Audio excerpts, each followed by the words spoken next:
Hello and welcome back to Bensushi Live Learning. In this episode, I want to show you the breakdown of this node setup. It's very easy to recreate. Actually, the node that's responsible for this is the split to instance node. Once again, I'm still find this nodes really super interesting. And the whole thing is basically just a stack of circle. And all you need to do is simply to uh, pick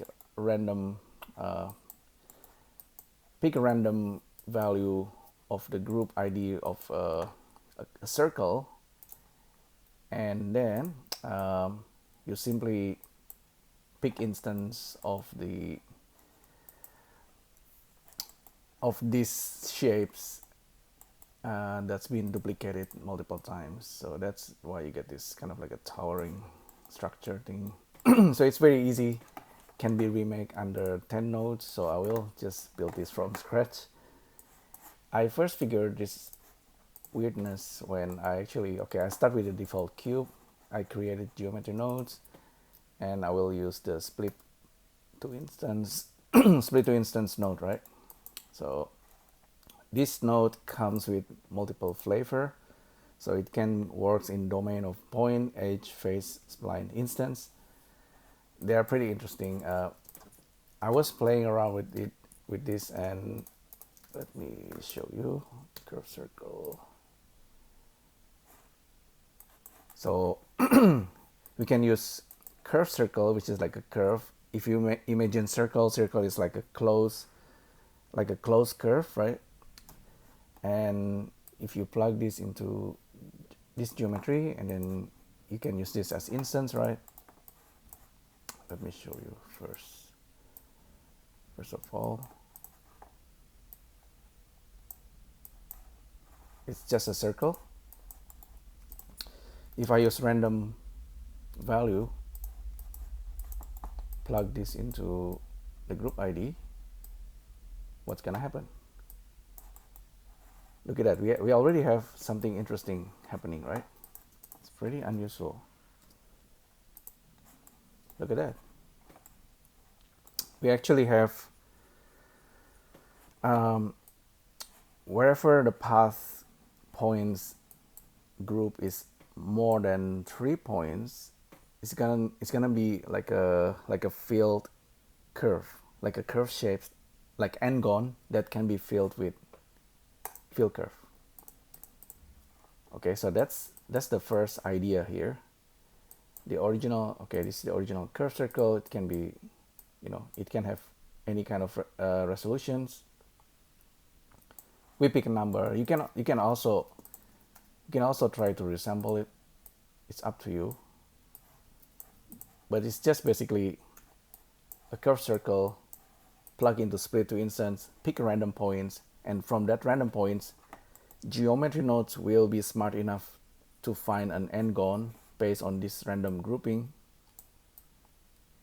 And after we do that, we can simply, put this into line or something. I'm using mesh line, point instance on points. So this is going to be the instance. This is the stack of circle that we created. We can pick instance, and then we use random value for the index to pick. This should be integer.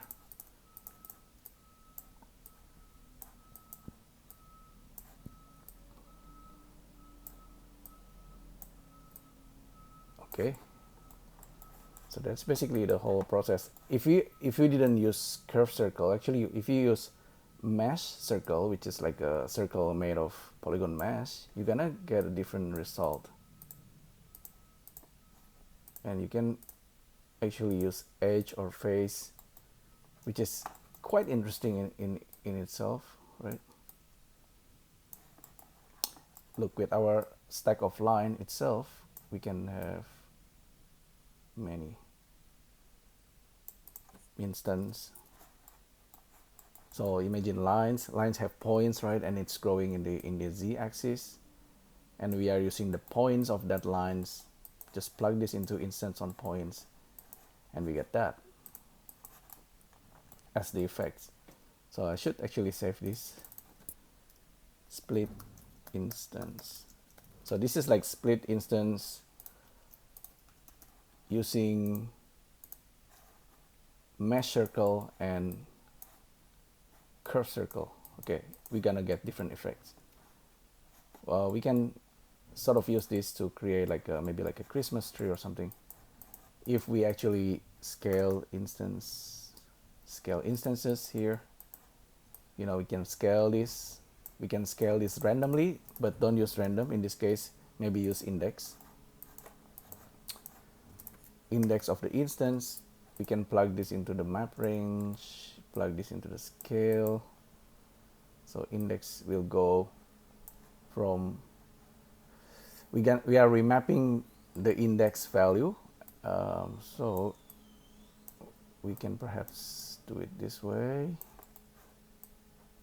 How many instances do we have? 50. Okay, maybe just use the domain size. This is our geometry going in. Calculate the instance count goes to that guy. So now we can basically make it from, you know, like a pyramid, goes from the highest value to the smallest value. Okay, something like that.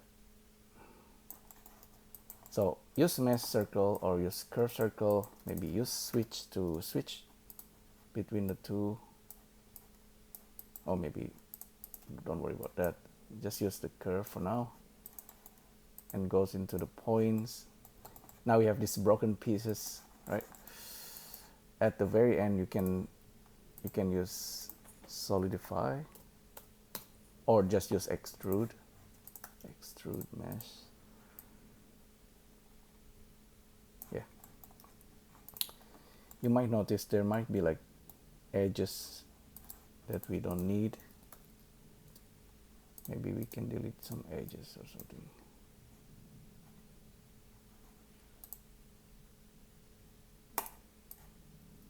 Or yeah, delete any lines or curve that's with the index that's under 3. Yeah, with extrusion like this, we have gap at the bottom.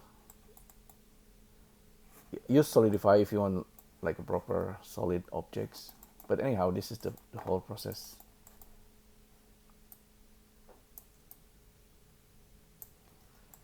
You can rotate, you can do things like that.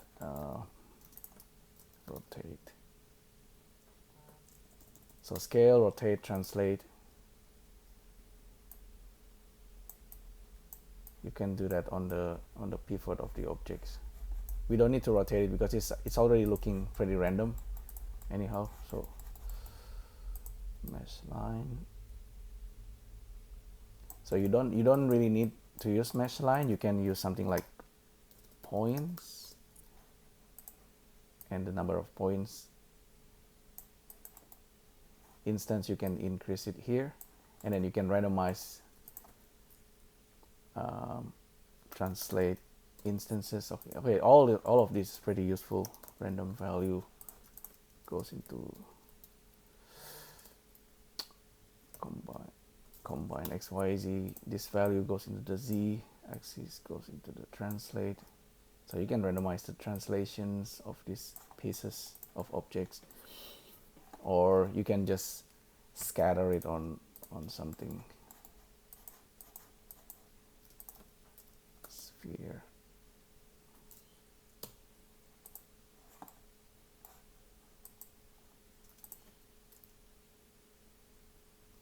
Points on, distribute point on faces, so we get the normal. Yeah, right, it's just becoming like random pieces.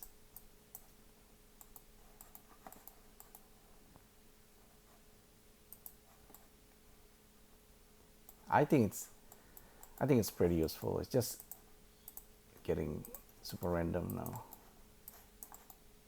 The main idea here is we start with a circle, with a, you know, certain point of circle, and we randomly pick a random point from that circle, we end up with, you know, just pieces of n-gon,